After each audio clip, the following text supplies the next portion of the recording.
I see you. Wow. Yeah, thank you so much, Timothy, for your time. Uh, Mm-hmm. I'll give you a minute to introduce yourself. Um, my name is Timothy. I drive Uber. I've been doing it for 6 years. I drive in Chicago. From Uganda. I have about 25 to 30,000 rides on Uber and Lyft. Wow. Yeah, I can pretty much answer any rideshare question that you got regarding Uber and Lyft. So I hope that's a good introduction for you. Wow. Uber and Lyft. Yes, You have 30,000 rides that's correct. in 6 years combined, or 30-30.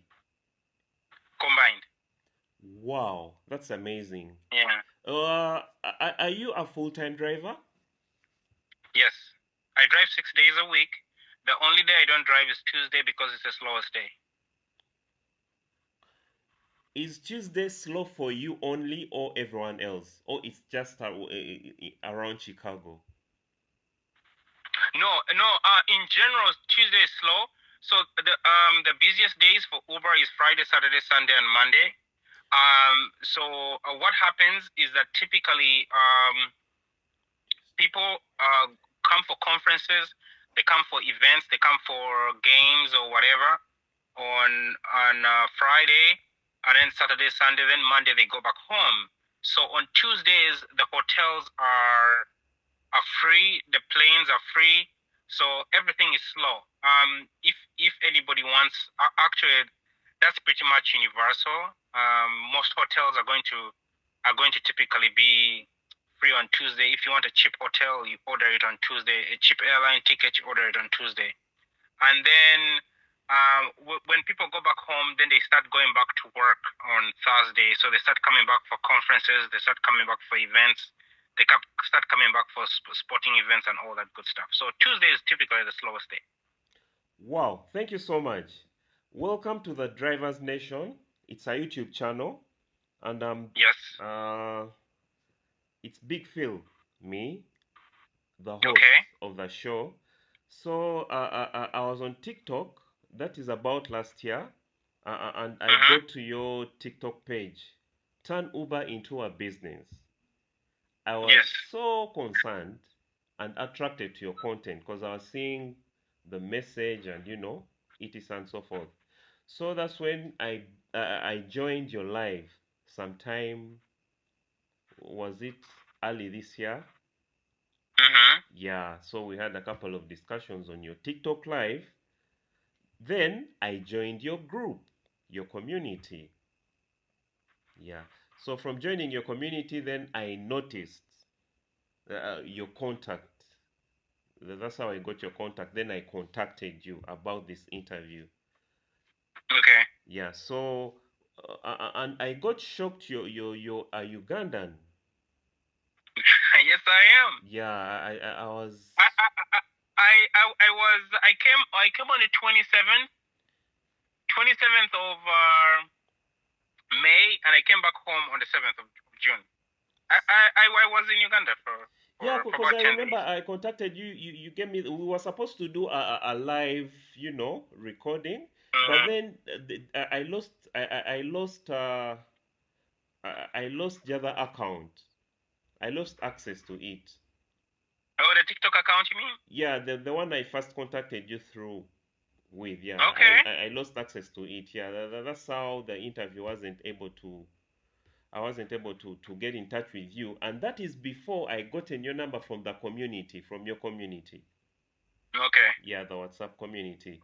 But thank you so much for the time and being positive about everything when I contacted you.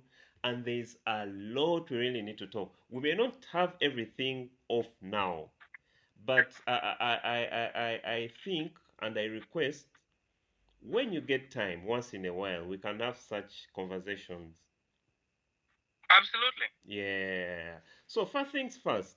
In Uganda, in which region are you from in Uganda? I'm from Lira district. I'm a Lira. Langi. Wow, Lira. Okay. Yeah. Wow. My name is Odwongo. Odwongo. I'm from Lira. Oh, okay. Yeah. So when do you leave Uganda? As in to come to the US? Yeah, to come to yeah, to get to the US. 2006. Wow, that's a long Yeah, time. yeah, I've been here almost 20 years. It's time to come back home. Oh, you want to retire? Yeah, I'm coming back home. Wow, that's amazing. Yeah, So, I'm coming back home. during your stay in Uganda, have you tried booking a ride on any ride-hailing platform? Um, um, uh, 2 years back when I came, I did actually use Uber, and I was fascinated by how I was going to make the payment. I remember making a cash payment, but somebody ordered it for me. I was not the one who ordered it. And then also my wife, the last time we were there, my wife also used it. Um, yeah, it's pretty much self-explanatory. So, Explanatory in what context? well, I understand for in the African context, you have to Uber has to use the African realities that are there, which is you're not going to find a lot of people. You're not going to find a lot of people with card services. Um, True. it's not going to be cardless. Yeah, cashless. Oh, so sorry, cashless, Yeah, like it is here. So pretty much most of your rides are going to be cash based. yeah. I understood that it was not an inconvenience for me. Mm, Of course, I'm a Ugandan, whatever. mm. And yeah, I mean that's pretty much the difference. The pay is poor though. I wouldn't do Uber in Uganda. The pay is the pay is poor. Wow. But Mm, there's an opportunity. There's an opportunity for people who are doing Uber in Uganda. mhm. The opportunity is right to be to get private clientele. Right? There is no marketing scheme that you're ever going to make. There's no marketing scheme that you're ever going to come up with where you're going to find it easy to find people that you want to drive. Uber gives you that opportunity. Everybody you drive in Uganda should be a potential client to add onto your private clientele. Wow. So, so whenever they sit in your car, depending on what conversation you have with them, it should be an opportunity for you to tell them what you provide. Of course, your car has to be exceptional. It has to be clean. You have to be professional. You have to pick them up on time. You have to be reliable. And once you're consistent with that, then you can tell the person that, hey, next time instead of ordering Uber or whatever, you can use me, and you give them your contacts and all that, and slowly by slowly you build a private clientele. It can be you picking up somebody's kid and dropping them off at school every morning. It can be you picking them up and dropping them at work every morning. It can you be picking them up from work every day. It can be taking an old man or an old woman to a doctor's appointment. So you build your private clientele slowly. Half of my rides that I do in America are private clientele. Okay. Yeah. Let me first take you back to where we kicked it off from. You talked about Uber and Lyft, but I didn't Yes. hear anything like Bolt. Bolt is not in America. Bolt is in Europe. Strictly Europe? Yeah. It never most of the things about America are very protective about their companies. Mm. And Uber and Lyft are American companies. Bolt is not an American company. Yeah. So yeah, they're very protective about their companies. So in order to get into the U.S., you pretty much have to buy off some serious politicians. So I don't think Bolt has the Potential. the I don't think it has the funding to do that. Oh, so it's all about funding. But then you find that Yes, Uber is operating in Europe. yes. Well, Europe is not as protective. Oh. The only way I think Bolt would be able to break into the U.S. market is if they merged with either Lyft or Uber. Mm. So they got into there, and then Uber bought them off or Lyft bought them off. But Okay. America is very protective of its companies. Okay. Yeah. You've talked about private clientele. Now, the challenge I see in that, because everyone gets into the business, regardless of your location, that is what you yearn for, to have off-app clients. That's how we call them here. But then you find that if you don't have a fleet, if in a scenario whereby you're contacted by 4 clients at the same time, what do you do? Remember your one. Okay, not all clients are good clients. Oh. Okay, Hmm. so you have to pick the client that best suits you. It's a very easy decision to make. It's the one that aligns with your goals. If say for example the client that wants you to pick them up wants you to pick them after midnight and you don't do it, then you don't do it. Okay. If a client wants you to pick them up and whenever you go there they're never ready, they make you wait for an hour or 30 minutes, then you can't you don't take that one. So you only go with the one that aligns with your goals. It's always a very easy decision for me to make. If if um, if I have 4 clients, I just choose the one that aligns with my goals. You don't have to take all of them. But remember, you're building a clientele Correct. base for Yes. yourself, Uh, away from the you, app. you what is the point of building a bad client? Okay. So you always pick the ones that align with your goals. Okay, so me, I work from 7 a.m. to 10 p.m. I don't care. I don't care what kind of client you are or how good you are. If you contact me past that time, I'm not taking it Okay. because it doesn't align with my goals, So, right? so you have to have boundaries in business. You always have to have boundaries. If you don't have boundaries, your clients are going to abuse you, right?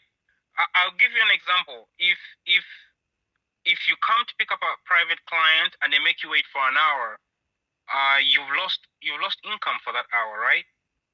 So if you come to pick them up every day, and they always make you wait for an hour, and they don't compensate you for that hour, and it means that they're disrespecting your time. You're in this business to make money, right? Okay. So just because they're a client doesn't mean that you have to keep them. They're making you lose money. Okay. So that's the mistake we make. We get happy because people have contacted us and told us that they want to become our private client, and we take whatever. And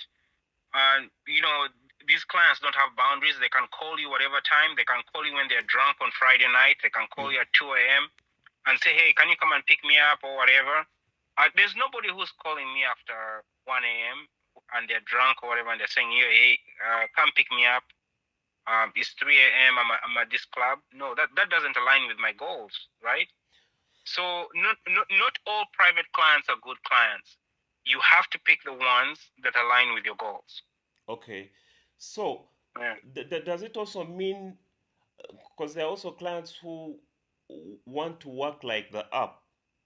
Let's say right now they need you at, it's around 11:31, and they need a ride in about 5 minutes, but you can't make it in 5 minutes, but yet they want your service. What's your take on that?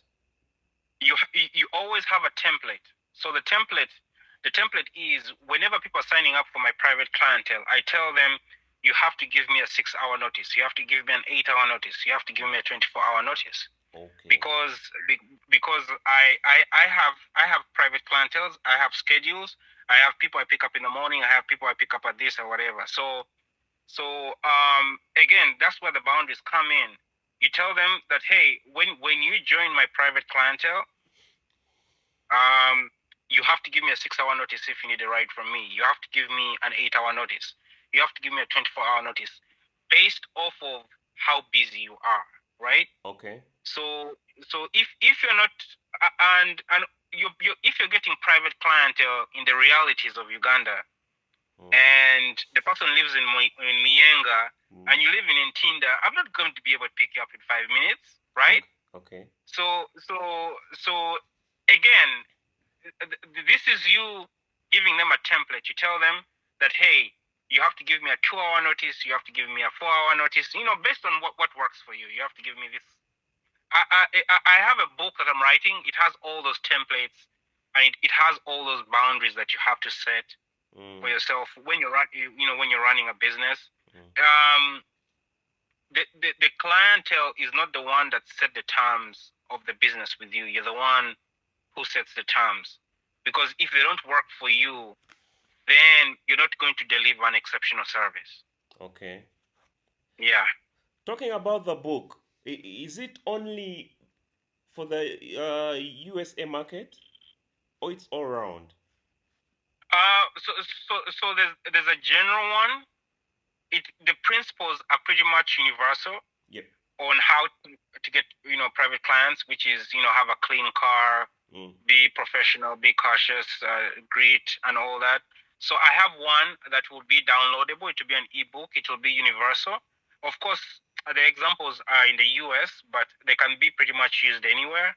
And then I'm going to have customized versions for for certain cities. I'm going to have for Chicago, LA, Boston, Philadelphia,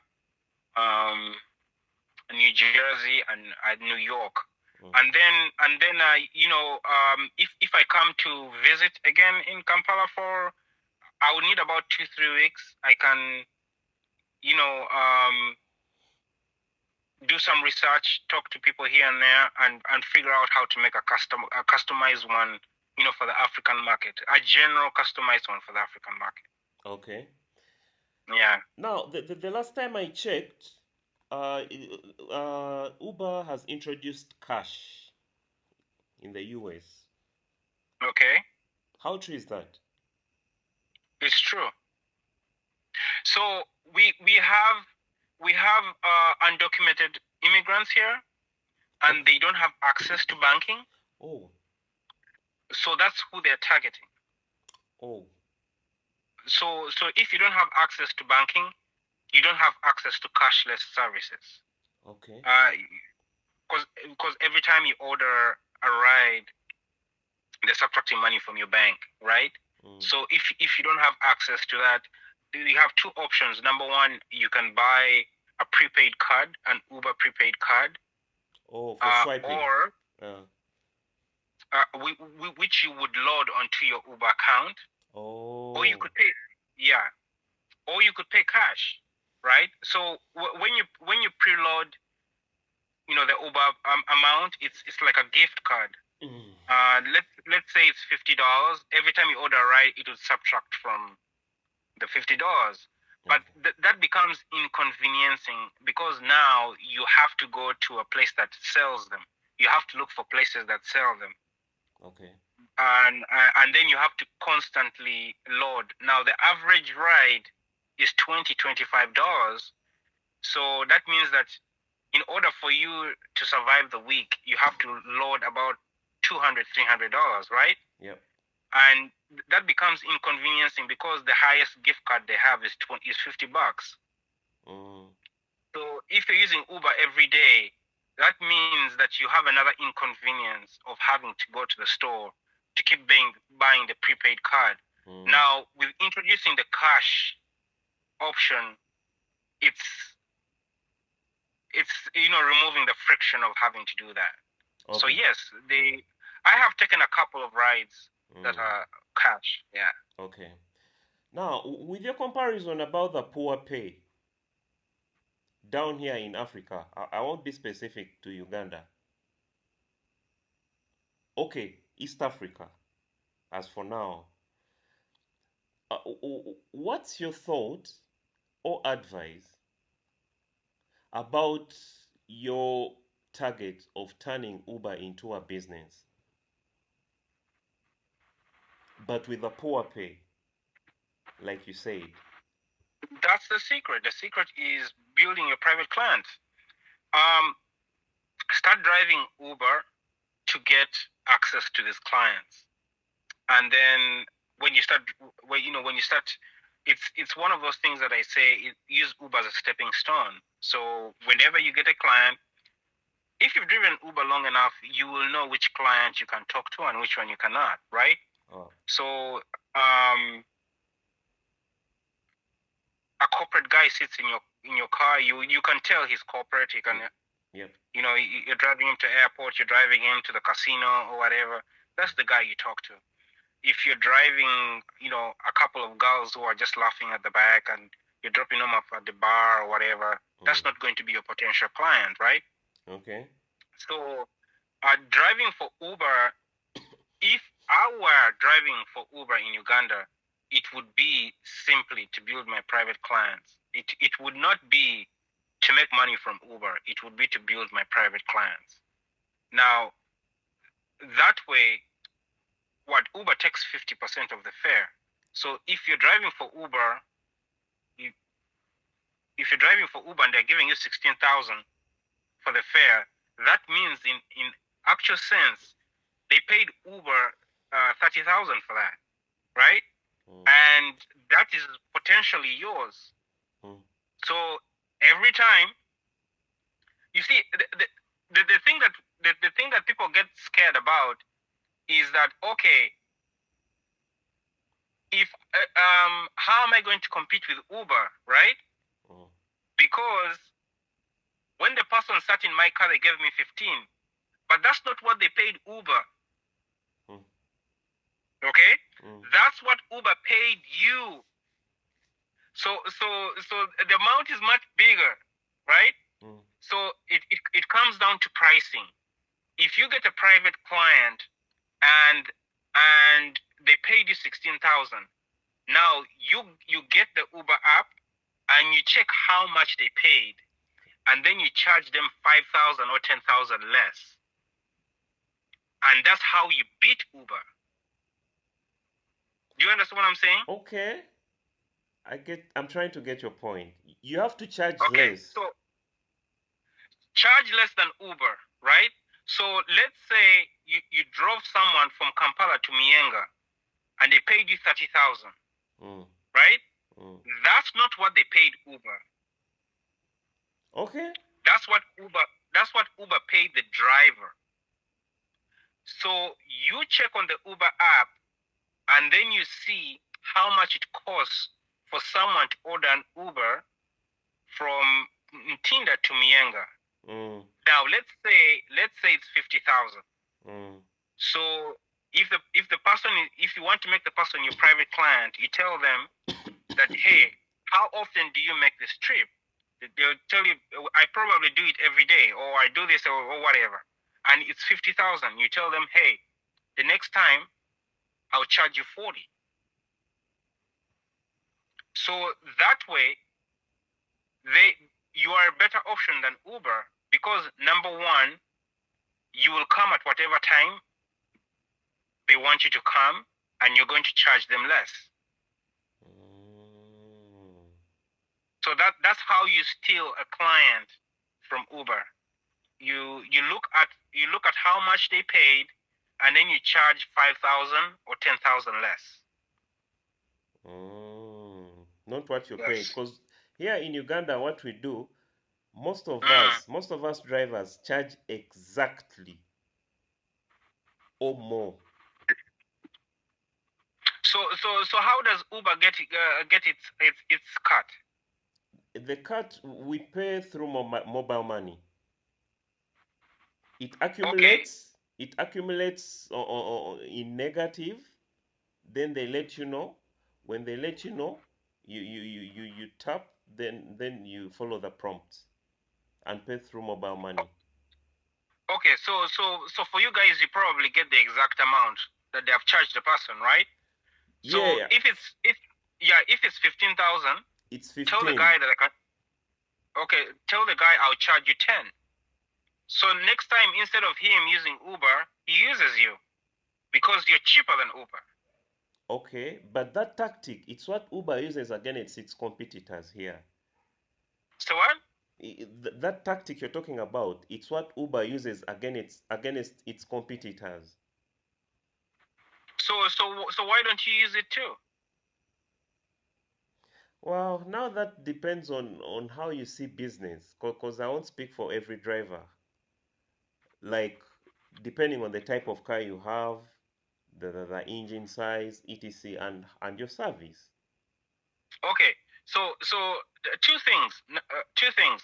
One is called cherry picking. Cherry picking is you can tell the difference between a good ride and a bad ride, right? If Yes. it's a bad ride, you don't take it.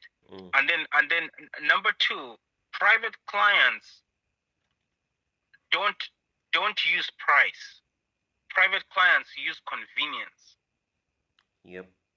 Okay, especially corporate ones. It's all about convenience. So I can contact you whatever. You have a nice car. The next time I order an Uber, it's not an old Harrier or an old whatever coming to pick me up. It's you with a nice Subaru. So I've locked you in. You have a nice car. You're professional. I can trust you with my kids. I can trust you with my wife. I can trust you with my parents to take them for doctor's appointments, right?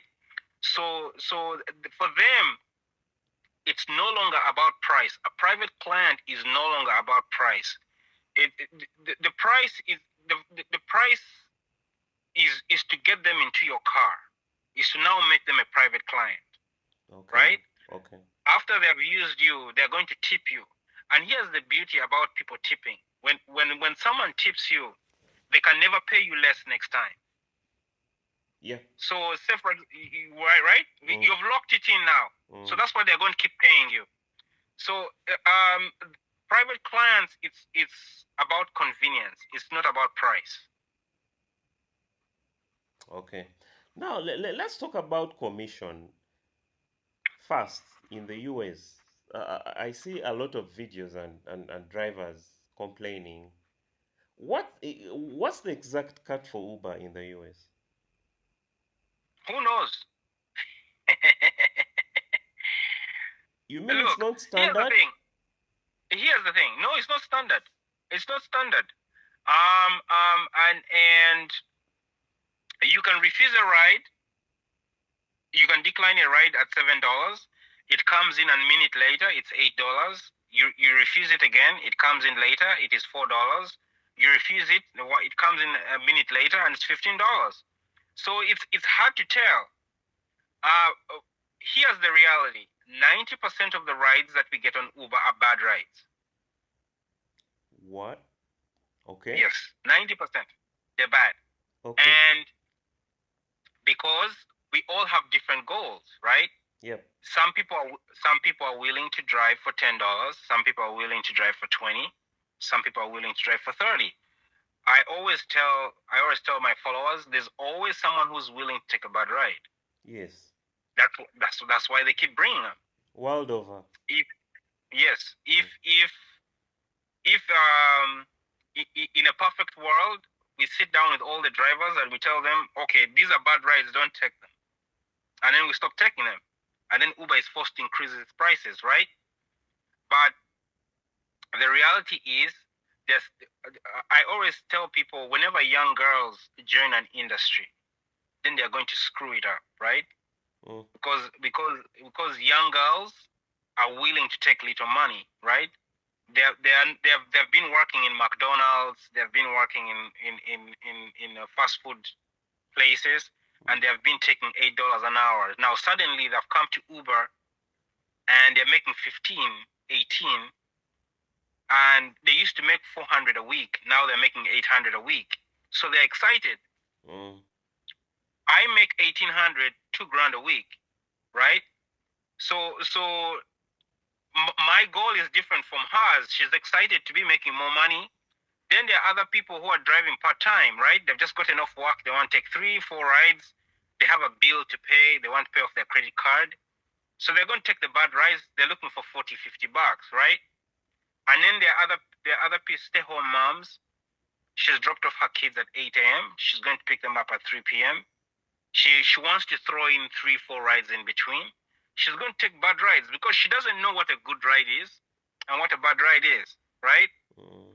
And then you come to the experienced people like us.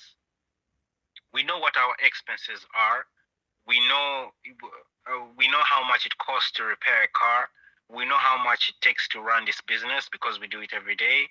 And we've compiled all our receipts, and we know our numbers very well. And so we can tell the difference between good rides and bad rides. But so they're always, 3/4 of the drivers have no idea what their expenses are. They don't know why they're driving. They heard, hey, they watched a YouTube video and he told them, hey, you can make 1,000 to 1,200 a week. They said, let's try it out. So they jump into it. They take everything, right? So that's the game. The game is that it happens everywhere, even in Uganda, in Africa, in Europe, in America. There are always people that are willing to do the job for less than you're doing it. So in order to be the best, in order to compete, you have to provide an exceptional service. Okay. Which is your car is always amazingly clean. You're very professional. You're consistent. You pick people on time. You're very reliable, and passengers can tell the difference between a good driver, a bad driver, a professional driver, and one who's not. Yeah, young girls come. They have the bonnet on. They're speaking on the phone. They drive anyhow. You can tell the car is not clean. They haven't done the work. They don't know. They don't greet. They're not professional. So you can tell, yes, and that's how you differentiate yourself from other drivers. Okay. In order to get the private clients. Okay. Yeah. Now, let's talk about cancellation of rides. Correct. Do you have penalties? Are there penalties for that? Yes. Yes. On which side? The driver's side, the rider's side?